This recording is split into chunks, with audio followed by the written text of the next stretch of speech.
Hello everyone, we are live yet again, and this is one of my two authored chats of the week, the first one. And I'll be keeping my eye out for my co-host so I can send her the invite. And then we'll be getting on our way about talking about books, writing, publishing, and everything between. And yeah, this is exciting. Hello. We'll see if she sees the invite so we can get going. I know it'll be fun today, especially for me, because my co-host this week, she also writes fantasy inspired by Nordic mythos. So it'll be kind of interesting to see how all that goes. Let's see if she saw not now. Let's see if she sees that invitation. We'll go from there. But yeah, here we go. See? Perfect. I'm half awake, everybody, so bear with me. It's been a long day. Long day. Hello. Hello, can you hear me? I can hear you. I cannot see you at the moment, but I don't know if I feel like this always auto sets so to this whatever function where I can see your icon but not you. Let's see if I can figure it out. Let's see. We'll get things going. And I also, just heads up, I didn't sleep well last night, so if I'm like half awake, I'm pushing through. It's been a long day. But I am here. We'll be talking about books in just a moment. There we go. Yay! Hi! Hello! Hello! Thank you for coming and joining me this afternoon since it's, I think you said you're Pacific time, so you're a little earlier than I am, so thank you for doing this. And yeah, so I can't remember if you've ever watched any of my lives before, but it's pretty conversational, and what I always let you do is, since you're my co-host this week, I'll let you introduce yourself and a little bit about what you write, and then we'll just go from there.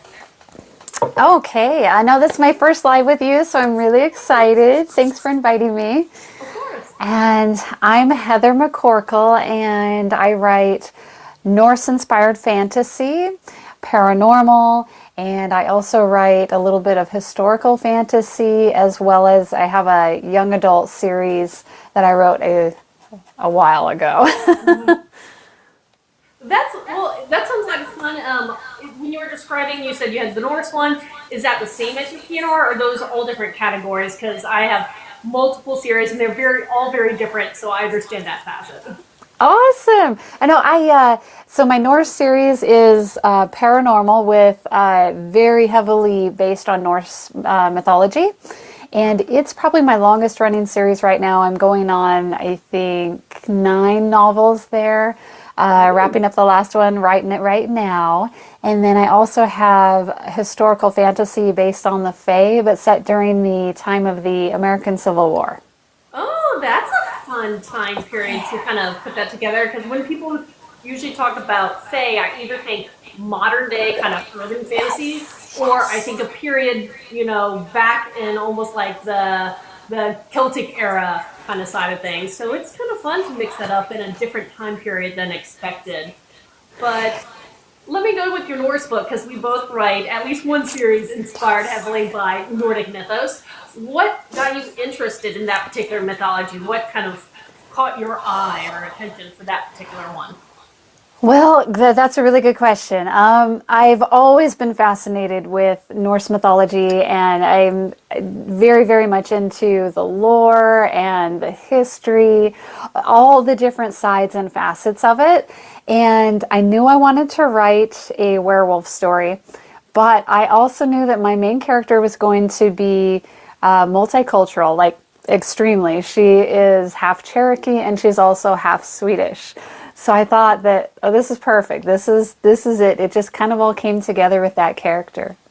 Oh, that's fun. And so is the concept of werewolves, because in Nordic myth and lore, there's wolves are a huge part of it. Obviously, there's Fenrir, which is pretty the iconic one, all the way to Odin had 2 pet wolves himself, and then the wolves that chase the sun and moon. And then there's the concept of the Ulfilin, the wolf shifters, essentially, or the berserkers, but the wolf version, because berserkers were the bear cloaks and the Ulfilin were the wolf cloaks. So did any of that tie into your concept of a werewolf? Absolutely. In fact, it's what really made me realize that I had to write this in steeped heavily in Norse mythology, because there's so much with wolves in Norse mythology that it's just crying out for that kind of story, as you know. But so they are actually, the series is based on the descendants of Jerry and Freki, Odin's wolves, and kind of battling the descendants of Fenrir, son of Loki. And in a manner where we don't really know it, it's going on in this world right now, but unbeknownst to us, it's kind of a hidden sort of society kind of setting. That's fair. I love that. I absolutely thank you. I absolutely love that. And yeah, because definitely, I'm starting to read more and more, because these kind of Nordic myth inspired modern day works. And so far, surprisingly, I haven't read one that takes that concept of werewolves and the kind of wolf shifters and puts it in there. But like you said, it is a perfect match for people who do that. Like for me, when I was writing my series, their novella series, and just finished that one up towards the end of last year, which is really neat. But delving deeper and deeper into the lore, there is so much there that people can use and either choose to kind of keep true, which is a little bit more what I did, or just take it and just change it up and repurpose it in wonderful ways. So there's a lot there. I love yours because of the way that you kind of really went with the more of a like true feel, like how it would have been, but in a fantasy setting. Oh man, I love that so much. And I think I always wanted to do that, but I thought, oh, there's a lot of really great stuff out there, so I'll just do something different and kind of go a different vein. And I always thought about, what if the children of Fenrir were banished from Asgard because, eventually Fenrir is going to kill Odin, and hopefully I can say that on live. He's going to unalive Odin, and Ragnarok is going to start. And so I thought it makes perfect sense that all of his children would also be banished, just in case it wasn't him, but it was one of them.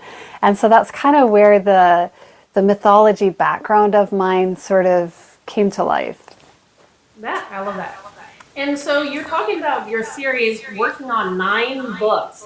So what else do you incorporate with it? Obviously, you have that werewolf feel in the first. Where did it go from there? Because 9 books has a lot you can use to play and pull the story along in very different ways. Yeah, definitely. I start to bring in different kinds of shifters, and I also bring in the Native American mythology that comes into play with it. And so I kind of marry the two together.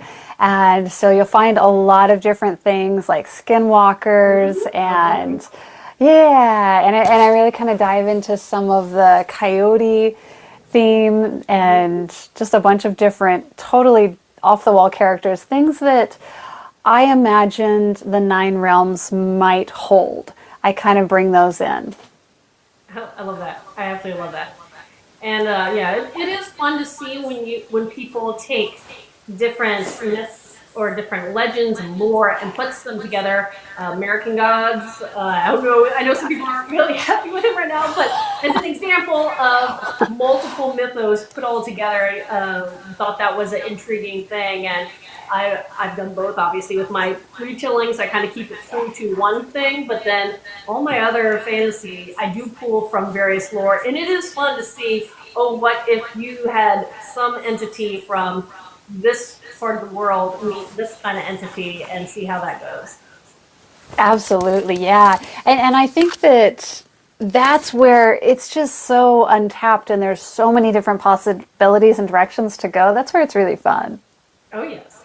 So with your series, do you focus on the same characters throughout, or do you have different kind of main characters in each book? Great question. Initially, I had different couples in the first 3 books because I got them traditionally published, and they said that's the way it had to be to publish with them. So, they control a lot of what you write and how you write when you go traditional. And so the first 3, let's see if I have them up there. Bitten and Beholden and Tempered and Turned and Bared and Betrayed, they all have different couples. But what I did in the spin-off series that I self-published was I decided to take the characters from the very first book, and they were going to be the main characters throughout the rest of it, but I was still going to tie in the characters from the others. And honestly, I like writing the same main characters more. I feel like, the traditional publisher said, okay, they've fallen in love, their story's done. Like, but no, it's just starting. Yes. Yeah. And so I love being able to just explore that and go into the depths of the relationship as it grows and it changes, and you invite different elements and things. So yeah, and that's the fun thing that you can do, like you said, with longer series. And I'm a long series writer. I am at this moment in time. That will change.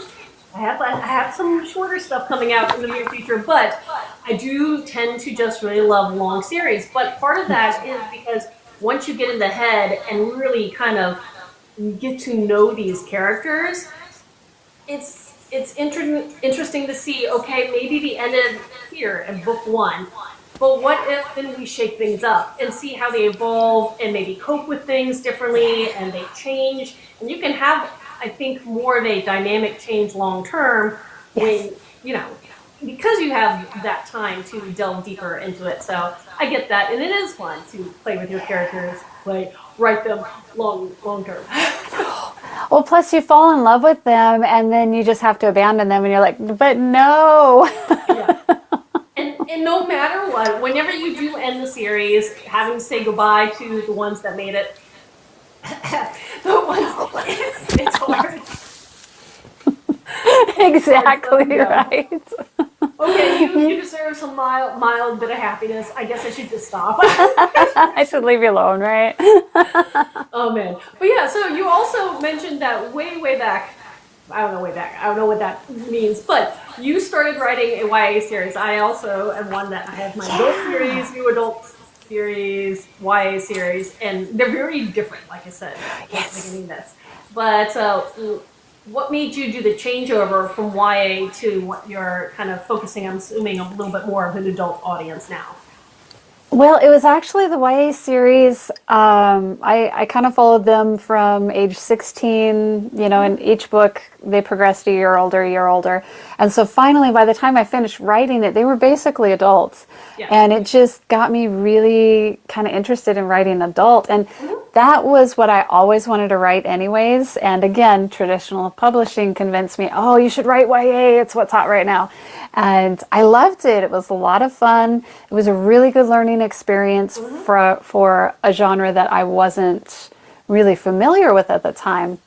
And I got really into it and I loved it, but I just decided it was time to try something different, something that kind of was more my roots and what I always wanted to do. Now, do you have one author name, or do you use pen names because you bracketed it in different ways?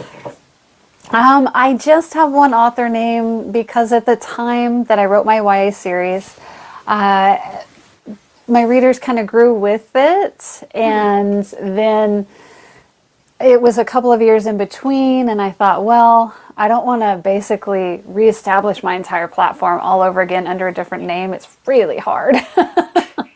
It's really hard. So I just stuck with it, and now I kind of regret it because it's like, what if I ever want to write YA again? I don't want them to cross over because my adult books are very adult. And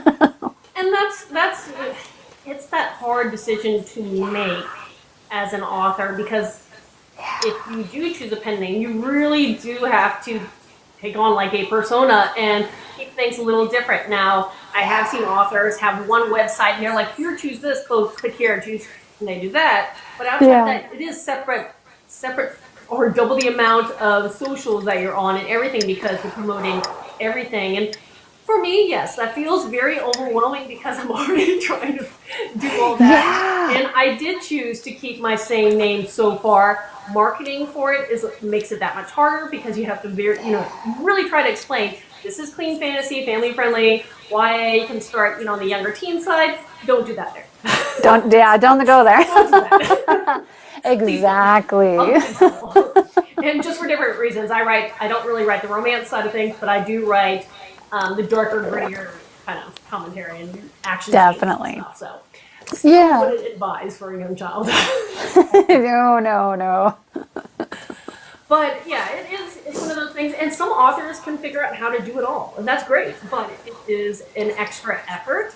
I guess whichever way it is, it's going to be an extra effort once you decide to kind of branch off. Absolutely. Yeah. It is a lot of work, I think, no matter what.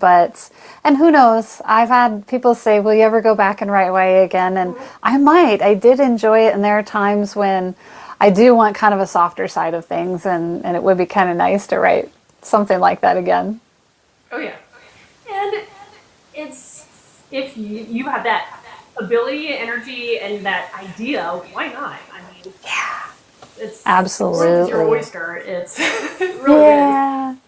And I don't know how you approach all your projects. I'm a person who works on multiple projects simultaneously. Do not advise this. I see this every single time, but that's who I am.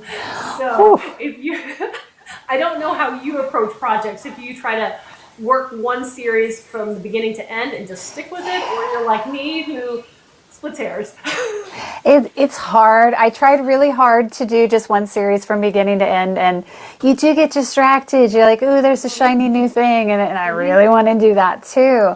And so I do find myself working on two different projects, two different worlds at the same time, but they're so different that I think that really helps. Yes. I just now visualize, I need to write this down. Maybe one day I'll figure out how to do that or make someone else do it. The idea of a magpie and looking at shiny things. And I need now a shirt that has a magpie and says, shiny new project. Shiny new story. I love it. I would love that. All the books in the thing. That's perfect. I'm making notes. I always try to make notes because random things pop in my head. But yeah, so what are you currently working on? Currently, I'm working on the final series or final book in the series that's going to wrap up the Norse books, and you said that this will be kind of. Yeah. I'm going to do a spinoff though. It's going to kind of lead into one of the other realms, and totally different. It's epic fantasy, kind of a high fantasy sort of feel. But that book is actually going to lead right into it, and so I'm really excited about that. That's cool. I was curious about the number 9 because in Nordic myth, 9 is very important, and I was like, well, that's always fortuitous that you just ended up on 9. And totally on accident. No, it is funny because the way my novellas where each novella had a different rune as one of the center kind of iconic image for it. And it just so happened as the way I decided to route the runes, I ended up on the 16th one, which the way, again, I routed it, happenstance, ended up with R, which was perfect for where my story ends. That's awesome. I love that. I love your covers too. They're so beautiful. Oh, thank you. Thank you. Now, it's always interesting to see where people get their covers, and do you come up with the idea? Do you have someone help you kind of come up with the idea? Because covers really are an important thing to try to capture the right audience. Now, for you, now that you're a hybridized author and producing stuff as an indie published, how do you figure out your covers? It took a lot. The paperbacks of my first 3 books, those are still with my traditional publisher. So those covers are different than the ones that you'll see up there. And they have people on the covers. And at the time, that was really popular. It was selling really well. So my publisher was like, well, we should do this. But then I asked if I could have the hardback rights so I could do my own hardbacks. And when I did these covers, they started selling so much better. It was mind-blowing, the difference. People were like, oh, I love those so much. They were just really drawn to them. So I like to use different media platforms and ask people, this or this, that sort of thing, and just really gauge the audience and get their input. Because I feel like they're the ones ultimately who are going to have it on their shelf. They're going to have it in their hands, and I want them to love the cover. And that's a great example that you gave, because just because what is trending when you start a project may not be what it's trending at the end. And when it comes to covers, I mean, that's why some of the big publishers, the big five and all that, they will re-release and re-release and re-release. And most of that is just a new cover because they're trying to keep on trend so they continue to catch interest of new people as well as major collectors. And as someone who, once you go indie, it's up to you how long you want to keep your covers the same way. If you want to release an alternative cover or re-release it with a new one. So I'm getting to the point where some of my older works, I want to kind of look into releasing alternative or special edition covers. Maybe keep the originals because they are original, more or less, with the one exception. But outside of that, do the release, do the special editions, and make it, again, just change things up and see how people like it. Yeah, keep it fresh. People love that, especially those special editions. I think that's a great idea. It is so popular right now. I would love to get into doing special editions with sprayed edges and everything. I need to kind of figure out the logistics of it and just do it. I need to jump in. Yeah, and it depends if you are going to, specifically for like sprayed edges, is this something that you're going to try to tackle and teach yourself because that's the learning curve, that's the supplies, all that kind of stuff, and the time and effort to do that. Or you're going to pay for someone to do it professionally in some way. One of the places, this is the author side of things, the company is now, if I mess this up, I'll blame myself, fully me. Book Vault that now offers for indie authors so many special edition features included.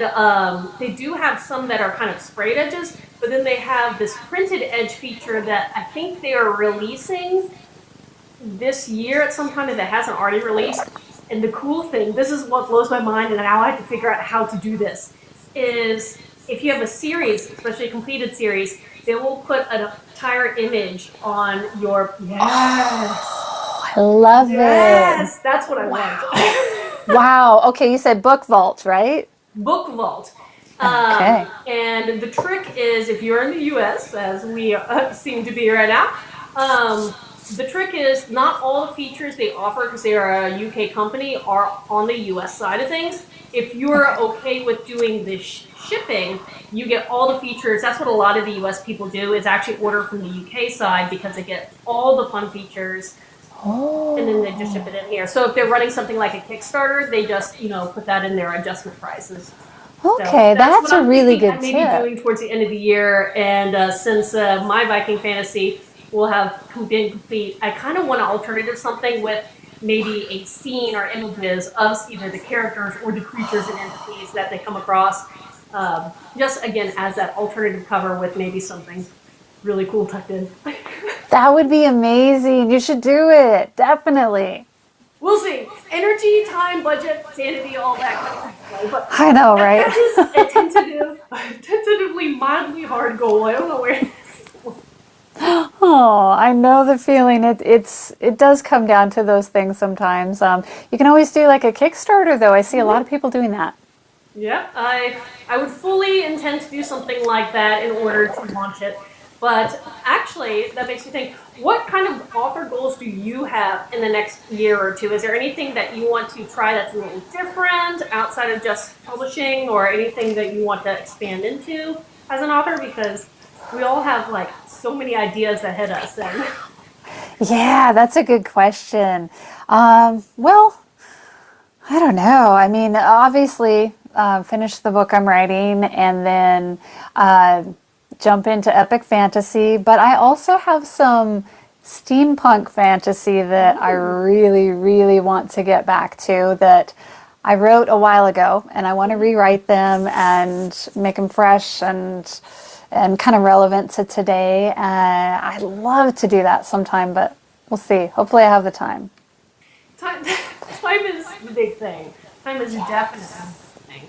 But that would be kind of fun to do steampunk. I'm actually, my first convention this year that I'll be selling my books at, as well as potentially being a panelist, is called Con Possible. And it's the idea is it's punk everything. So steampunk and gas lamp and I think they fall into like the portal fantasy concept, which is why I got pulled into it. One of my series is a portal fantasy, isekai kind of thing, but it's definitely has a huge amount of followers in the steampunk realm. So I would say go for it if you have your time and energy. I love it. And where's it at?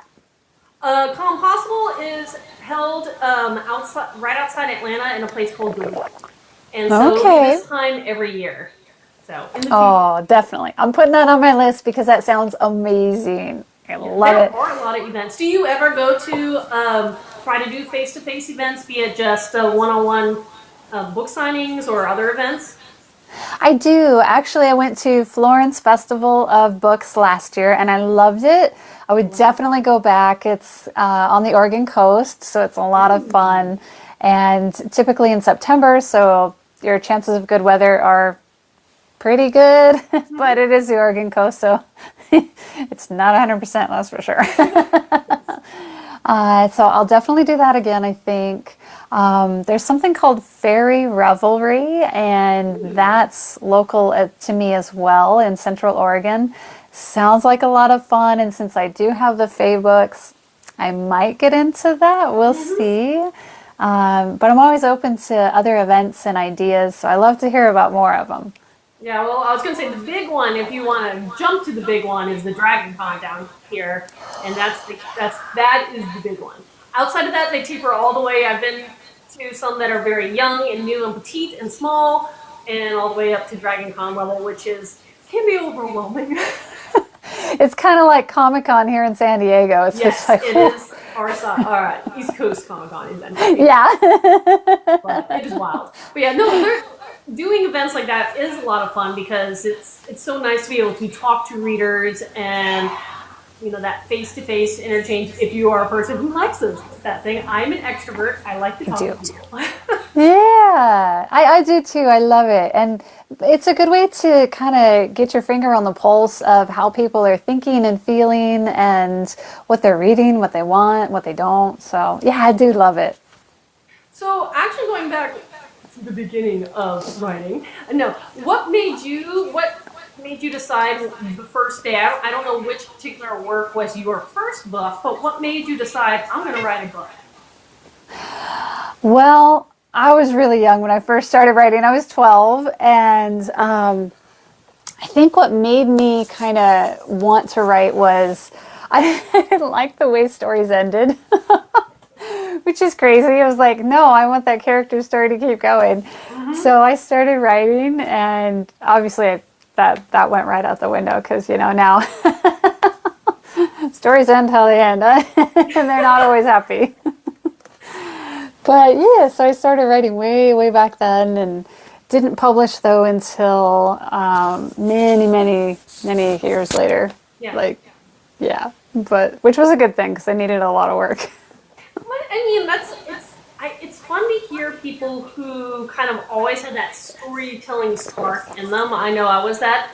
I didn't necessarily put things to paper, but I always made up stories, had backstories, had like the worlds and the plots and everything in my mind. And I was like, I'll be a writer one day. But yeah, it takes a while to get to the point where you're ready to sit down and write a book. And then, depending on who you are, you either have a lot of editing to do or you scrap your first project and you write your second book. Yep. It takes a while to get to the publishing level. It does. And my first project, I'm actually, I'm taking it, well, I should say my first real project. I wrote a couple of really, really bad things. Bad writing wise when I was 12 and 13 and 14. But my first book that I really wrote was kind of during the first years of college. And it is something I'm taking pieces of and starting to kind of incorporate into my current writing. I always wanted to write about dragons because dragons, Yes, exactly. And so I finally was taking that story, which involved dragons, and just sort of the elements that I liked and the characters that I liked. And this last year I published The Dragon Empire, which is my my first kind of deep dive into what I'm calling kind of the books of Niflheim. So they're set, they're going to be set in my version, my kind of imagining of Niflheim, and which is a world populated primarily by dragons in my reimagining. I love that. I love that. Well, I guess you and I both have dragons on the brain because my 5th book of my YA series, it's a magical multiverse, and there is a world that is all dragonkin. And the book that's going to be set on that one is releasing later on this year. So it must be a thing because we're like dragons. Yes. What's the title going to be? The World of the Worm. Ooh, yes. I love it. I'll be looking for that, definitely. You said this year? Sorry, what? Yes, that'll be later on this year. It'll be book 5 of my YA series, The Dead Chronicles. But I've always loved dragon mythos. I've obsessed about it so much that it's so funny. Depending on when someone has met me in my life, I can tell you immediately if, based on what they think I am. Because up until probably through college, I was a dragon girl. And then after college, I became the Viking girl. Yep. And I was like, okay, you met me when I was obsessing about this versus this. I love them both. Yep. I love that. Oh, that's fun. It is. And no, that's really neat. I'll be excited to see where you take your Niflheim and your dragon world. And if you incorporate iconic characters like Nidhogg, or are you going to do something totally different? Okay. Yes and no, and I'm going to incorporate them, but it's going to be very different. It's in my books, Nidhogg is actually a race. Mm-hmm. It's a spin-off race of Jormungandr. Mm-hmm. Yeah, so it's kind of like the children of, going in a different direction rather than the children of Fenrir. Now I'm going children of Jormungandr, and then I have a couple of other ideas, and I'm going to go in that direction too someday. Hey, when you've done your world building, stay in the world as long as possible. Right. Don't do what I do and have to start world building from scratch every new book project. Yes. Oh, it's so much work to start a whole new world, right? I might as well stick in them. This year is definitely a world building year. So I have 2 tentative long series, again completely different, and both of them are world building. I have a loose outline of one of my future worlds I'm staring at on the wall. That reminds me, I need to get back to moving that project behind the scenes and move it kind of forward. Yeah, you see that constant reminder, you're like, oh man. Yes. I gotta do it. Yes, it's like, oh, I do need to do that. Time music. I do it too, I do. I've got a little chalkboard in there. I've got like different plot points I'm writing on there and say, don't forget to do this, and oh hey, write that. So I will. Do you consider yourself to be a plotter, or are you one of the other categories? Definitely a plotter. I used to be a pantser, totally, for many, many years. And then I took a workshop with New York Times bestselling thriller author of all things. But I learned so much from him. Mm-hmm. And the first thing he made us do was we brought our project and he said, okay, do you have an outline for this? Like, outline? No. No. He said, okay, write one. Like, but the book's already written. He said, I know, write the outline. And I realized how hard it was and how much of a mess that book was. It was just a disaster because I just had like all kinds of things, and the flow and the pacing was terrible. And the outline really revealed that to me. And so ever since then, I'm totally an outlining girl. So I'm total plotter. Hey, that's good. I've always been kind of in between, where I plot it out, to an extent, and then let the story kind of take a life of its own. And I've loved that, and it's worked for most of my stuff until one that I was trying to slog through last year because it was a 6th book of a series, and there was so much going on. I realized that I need to figure out a new way to approach at least that project, because that one's gotten way more complex for my normal method. Now, I continue to write other books and other series and standalones and stuff, and don't have that problem. But that series has gotten away from me, and I'm like, okay, that's my goal for the next couple months, to sit down and sulk as I hash out a more firm. I know. Outlines are no fun, but it saves me in the editing time. I've noticed that when I was a pantser, editing, I hated it. Absolutely hated it. I dreaded every moment of it. And I just knew once I finished that book, oh man, I've got to edit it. But now that I outline, I love editing. It's the best part, because I outlined it so thoroughly. I got the pace and the plotting and everything right off the bat. So it's super nice. But I do kind of do what you do. And I'm a plotter, but I also let the story develop and go a little bit. But when it does that on me, then I look at that thread and go, okay, do I need to work this into any other chapters? And so I kind of replot out the rest. But I do that a little bit. So. Yeah. Well, I think a lot of stories, again, it's the magic of writing, there are a lot of stories do have their own life force in some way. And it is really interesting, author by author, story by story, what can come out of the project that you begin with, and seeing then the end game and seeing either how close it is to what you expected or how far in a wonderful way. Yes. Yeah, that's true. I like to do that with the character arc. I'll say, okay, I want to start them here and I want them to end here, and here's how I'm going to get there. And that totally changes every time. Every time. But I do love to look back at that and go, oh, wow, yeah, okay.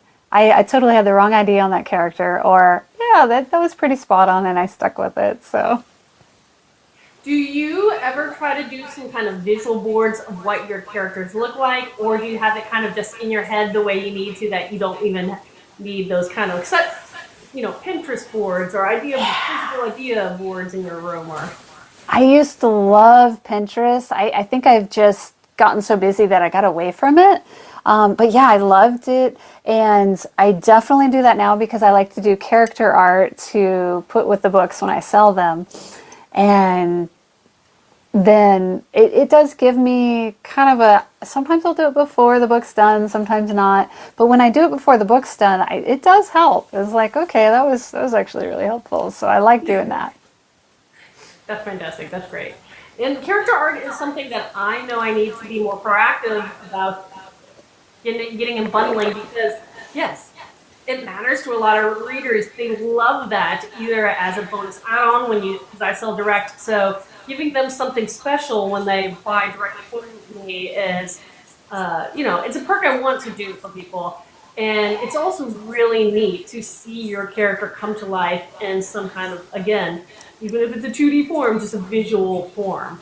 Exactly. Yeah, absolutely. I love to see it. And I also like to, when I look for an artist and I find one, I love to just give them the description and initially get their thoughts. Like, okay, what does this make you think of, right? And what's your inspiration? And then a lot of times they'll come back and it's really amazing and kind of spot on. Sometimes totally off the wall, though. No, it's part of the process. If someone doesn't, automatically see inside your brain, it's right. That's why you have that interchange to be like, okay, no, you need to no. Oh, definitely. I've had some be really, really wrong. So yeah. Yes, and that's one of my things is currently I'm starting to be better about, if I see an artist who does character art on maybe Instagram or something, I'm like keeping a file of like, okay, yes, you would be great for this series, or you would be great for this feature book because the style kind of works with the aesthetics I'm going for, etc., so on. So I'm hoping that I can build out that way. But we will see. But actually, the hour's starting to pick up speed, as it always does. let me make sure I ask a couple questions that I always like to ask, including where can people find and follow you outside of Book Talk? Because here in the States, we never know what's going to happen next. No. So, for instance, other socials, newsletter, website, what do you have? Where else? Definitely, I have a newsletter. I only put it out once every couple months, so it's not super often. You can find me on Insta. You can find me on YouTube. I'm just barely starting to develop there, but I'm working on it. I feel like if anything ever happens to this platform, which I really hope it doesn't because it's amazing, this is a place where people engage and where I found my people. So I hope it never goes away, but if it does, the tube will be the place that I go. I get that. We all, I think, have to be proactive and smart about, okay, the what ifs. And this for any platform. Like, there's no certainty outside of the concept of newsletters is something that you have the rights to, that email list, so you can take it with you wherever you go. Outside of that, socials are socials, but they're not owned by you. So there is always that risk, and to diversify within reason, because you want to make sure you don't go crazy being on 1,500 platforms, because that's what I feel like right now. But it's true. But you do want to come up with, okay, this is my preferred spaces, this is where I feel comfortable, make sure your following knows where you are, so if they so choose, they can follow you elsewhere. And yeah, I've also started playing around with YouTube a little bit more. I've done a couple things. I have like a couple series where I repurpose these videos on there for anybody who wants to reference them. I have a mythology series and a few other things. But I just started repurposing some of my shorter videos on there. And it is interesting to see how that's trending, and it seems to be spiking interest, which I never expected, so I never even bothered. I know, right? Me too. Totally. So you never know, and you may be able to find all new followers, but yeah, just curious, because we all want to know where we can keep in contact. Absolutely, it's important nowadays. You have to, because you never know what they're going to do. Absolutely. And now, as far as your books are concerned, where are they? Are you exclusive? Are you wide? I know you're talking about you have your traditionally published works as well as your indie. So where can people find your work you sell directly? Well, my first three in the series, the traditionally published ones, they are actually in KU. So great way if you're a KU person and you want to kind of delve into it and see if you like it. There you go. But they're also available, the hardbacks are available everywhere because I have the rights to the hardbacks. And then you can find me on all the retail sites. Most of my books are going to be on B&N, Kobo, all the things. And you can also find them on my website where you can order signed copies. Yay! I love signed copies. They're the best. I always like to encourage anybody who's a reader, if you can afford it, support direct, because that is the best way that authors can get the most out of a sale. Yeah. It's sad depending on like, oh, you made a sale of this book and it's like 40 cents. I'm like, what? I know. You sold the hardback and got $2. Yay. Yeah. So I always encourage signed copies and stuff like that. And yeah, last year was the year that I started moving and making effort to sell direct on various means. So now I have like even some of my audiobooks and ebooks and all that kind of stuff, which has been fun to do. But my goal this year is to take my ebooks and all the audiobooks have rights to take wide, to distribute them wide and kind of be like, where they can be found at other places. And then I'll have to pause and figure out how the heck I'm going to do that with print, and if it's even. Yeah, well, Ingram can be a really good way. I've used them in the past, a long time ago, with my YA books. They're not user friendly. That's what I've heard. Boy, just the files they want you to upload. It's like, it's just craziness. But there's a lot of options out there. Yeah, a lot. And there are more now than there were not that long ago. It's just Ingram for the indie side, out if you're going wide, is still the one, as far as I know, that has the widest range to go wide. At this point in time. Now that will probably be changing soon. But that is the truth. And unfortunately, like you were mentioning, I've heard this repeatedly from people that they aren't as user friendly as we would like. So I feel like being a person who's not techie, I'm just hesitating. I'm just dragging my feet. I know, it's hard. Draft to Digital does really good ebook distribution. I do love them. But as far as print, it's hard. With the Zon, you can't exactly go wide per se. They've just got a lot of restrictions, and they're very, very picky because they want you to sell on their platform and nowhere else. But yeah, who knows what the future could bring for us. So hopefully some good things. Yeah, no, that's true. Again, I always like trying new things. It just takes me a while because, again, not techie, and so it takes just that much longer to motivate me to really make that effort to learn anything new, of getting over that learning curve. One of the things I ripped the Band-Aid off last week was starting a Patreon. I don't know if anybody will join in, but it's an option because it's another way to distribute work, especially stuff that I haven't published yet. So yes, I've been thinking about doing that. I have a lot of people that have said, "Hey, you should do that." It's a really great way to stay connected to your readers because so many books come out. Well, gosh, every day. It's kind of terrifying that people will forget, and algorithms kick you out, and you do. Who knows? You'll just completely disappear off people's pages. But if they're a Patreon, then that's a good way to always know, like immediately, that author has got something coming. Yeah, absolutely. And it does have functions again.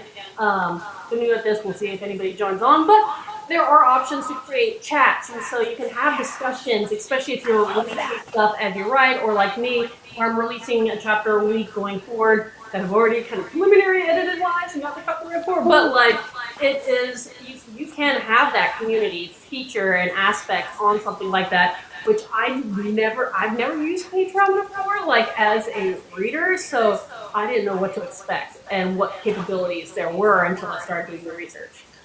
Yeah, I know, me too. I really haven't done it. I've just heard amazing things, and I have a lot of author friends who have done it, and they keep saying, you should do it, you should do it. Yeah, I'm like you, I gotta learn a whole new thing again. Yep. And the time it takes to establish, like set it up. Once the setup's done, it's a little closer to just maintenance than anything else, but like anything, it's building kind of a website. It really is. And again, like you were saying, time and energy. And the nice thing about Patreon is they just take a little cut. So it doesn't cost you anything up front, I don't think. I haven't looked that deep into it, but good. Okay. And that was one of the things is, again, trying to figure out, what I can afford to do with all my big dreams of special editions and character art and this and this. I'm like, yeah, okay. The budget will limit me. I know. And I heard that there's now like a free level, so people can join for free? You can offer free levels. I haven't done that yet. I don't know. I would have to wrap my head around to see what would make sense for me to do at a free level function. But it is kind of neat because depending on how I structure it, everybody's different. How I structure it is I have like my top tier is like a physical rewards tier where quarterly, theoretically, people join, they get book boxes with things in the mail, and then it tapers down all the way to the people who are just essentially there to read the unpublished works as it's being released. But there are options to distribute digital stuff. So I have my digital library up there on a tier. So you can read any of my prior published books on there. Nice. And another tier to distribute audiobooks and stuff like that as well to people. So you can do a lot of stuff with it. But yeah, it's just, I didn't realize how much I could do. And that's again, amazing. Just based on my audience, I don't know if anybody will, but we'll see. It's there. I did it. Yeah. I'm just going to sit on it and just... Well, that sounds awesome. Okay, you're convincing me. I definitely got to do it. There were so many things people can do to, again, build a community, keep the community, bolster it, and support each other. However. however we so choose. But yeah. Also, let me ask, since we're 10 minutes left, and this is a question I love to ask my co-host, you, as well as anybody else who's jumping in and listening. Is there any topic you wanted to cover that we haven't covered? Any questions you wanted to ask that you didn't get a chance to ask yet? And but yeah, this is that time. Any announcements? This is that perfect time. Whew. Announcements. Gosh. Put you on the hot seat. Yeah, I know. It's like, oh boy. So follow-up book to this one here, The Dragon Empire, is going to be coming, I am hoping, by the end of summer. So look for that. And the last book in my Children of Fenrir and then Shifter Seeker spin-off series should be coming hopefully by the end of the year. I'm hoping fall maybe, so we'll see. There's stuff in the works, and hey, maybe look for a Patreon in the future. I might do that, and I want to know what people want. So like as readers, what do you like from a Patreon? What do you want to see? What do you want to get? All that stuff. I'd love to hear. Yeah, and that's the thing that I know you can, once you start building a following, have those chats and what you're offering, and you can decide, and talking to other authors who do either Patreon or Ream or any of these other kind of similar platforms. You know, you can say, hey, do you want a character art or scene art? Do you want a playlist, or do you want, Right. Yeah. One of my other author friends, she's also an artist, so she does these black and white, like essentially they're coloring book sketches. So she'll give out, so people can print them at home. She'll just send a virtual one, and then they can have like the coloring book of characters, and you can do so much. That sounds fun. I like that because it's very relaxing and therapeutic. A lot of people like to do it nowadays, and why not? I think it sounds great. Yeah, I know. One of the things I did right away, I was just, I'll hold it until there are people, but coming up with a playlist, because in a Spotify playlist, specific one just for them to listen to match with the story I'm releasing. Since I'm doing on that one, it's a Greek myth retelling, a duology, and so trying to get into that vibe, but it is so much fun. That does sound like a lot of fun. I haven't done playlists before, but that sounds fun. How do you do yours? Well, I mean, I think I'm going to ask this question just to general public at some point, maybe, but because you could do 3 different things when it comes to playlists. I realized just rationally is you could do the ambient soundtracks of like what your characters listen to. You could do thematic, like if you were watching a movie, you know what you do, or the one I did right off the bat, just because I thought it was fun, is if my character was set in the modern day, what kind of music she'd be listening to. So I found a bunch of songs that reference Greek myth in various ways that I'm putting on. And she's the character is based around Atalanta, who's one of the only female heroines in Greek mythology, and she's a runner and a wrestler and an archer. So one of the ones I found was Iran. Specifically the one by a group called Hidden Citizen, but it was perfect because one of her big feats is the fact that she's faster than most men in the world, and nobody can stop her on a foot race. So I was just like, ooh, perfect. Throw that on there. But, you can just have fun with it. And depending on what you're doing, you could do a playlist of this is what I was listening to when I was writing, or getting in the mood to write, or whatever. So that's true. I like that. My characters listen to a lot of music in the books. There's mention of, they're in the car and what they're listening to, that kind of thing.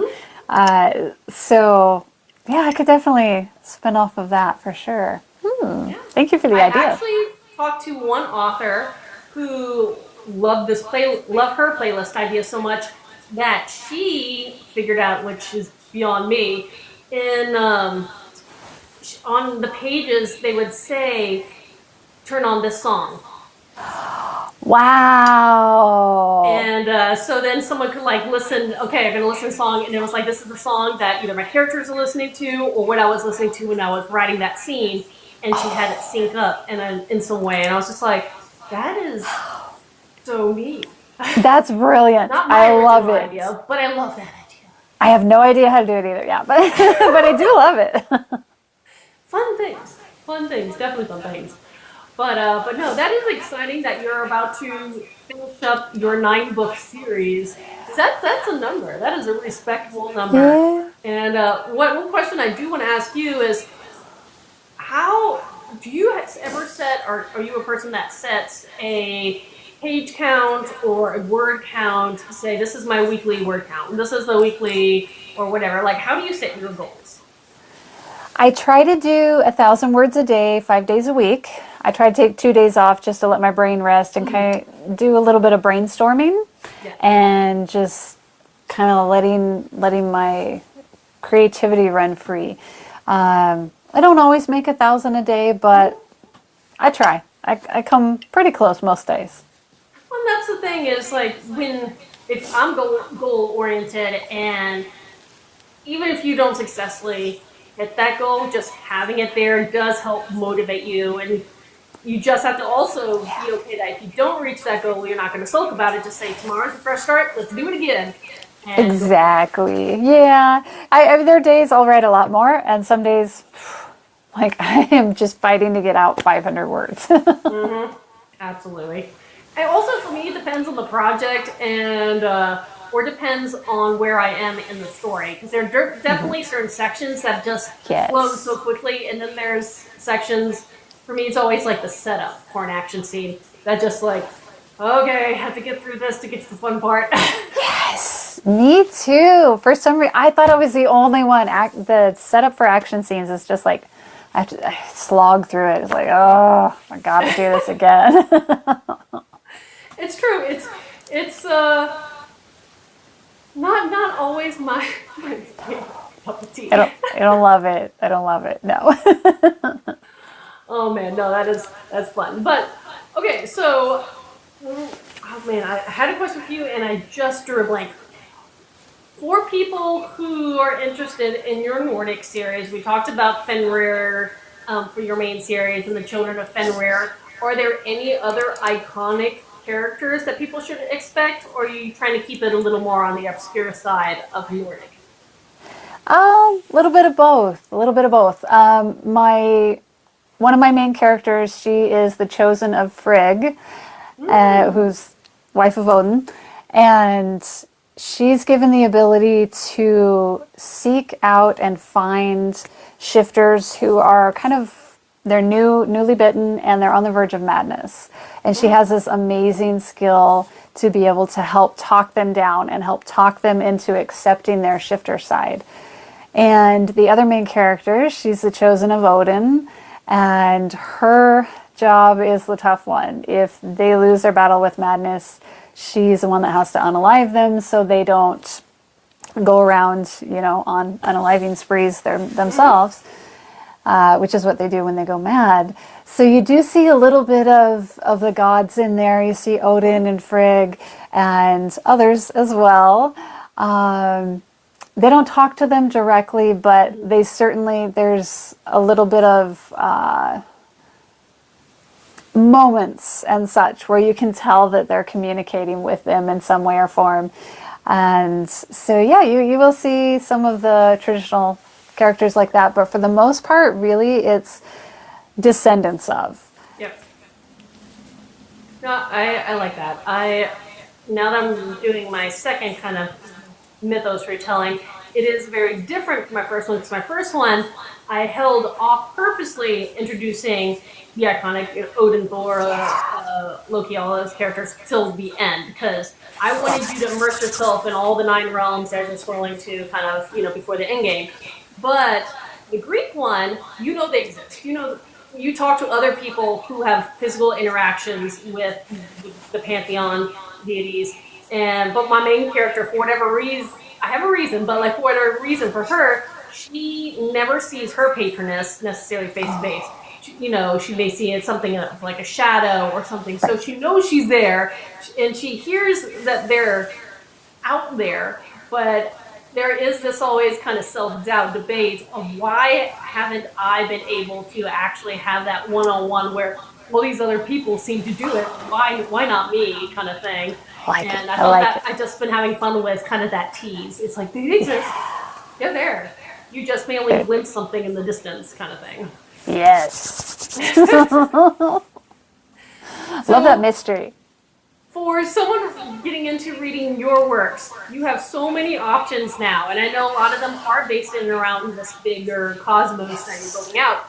But what book would you recommend someone to try first and say, okay, this is a good example of where I am, and enjoy, and this is my recommendation?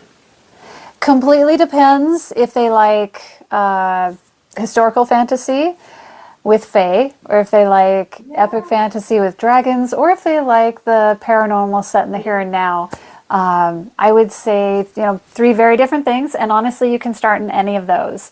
You could start with Honoring a Witch's Heart, and that is my fae-descended, historical kind of Civil War era witch series. Witch/fae, they're considered witches by people of the time because they don't really, know and believe in America of the fae. And then the paranormal, so if you love shifters, start with Bitten and Beholden. Bitten and Beholden is the first of the 9, and you'll see the last of that series this year, so it's a good time to start. And then the Dragon Empire, it is set in a world where dragons are the most advanced species on the planet. It is not this planet. It's definitely epic fantasy. And while they can change their form, they're not dragon shifters per se. So it is a little bit different. You have humans and you have elves and dwarves and all of that. So there are some human characters, so you can get grounded in that, human feel. But the dragons really are the stars. I love that. I absolutely love that. Dragon lore can be so much fun depending on what you do and where you take it. And again, as that my childhood self that just had dragon everything, I still kind of I never grew out of it. Okay, never grew out of it. It is so much fun. So that is exciting that you have a couple releases coming up this year, finishing up a series, continuing with others, have so many options available for people, and you're inspirational. Aw, so are you with all those amazing books. Oh my goodness.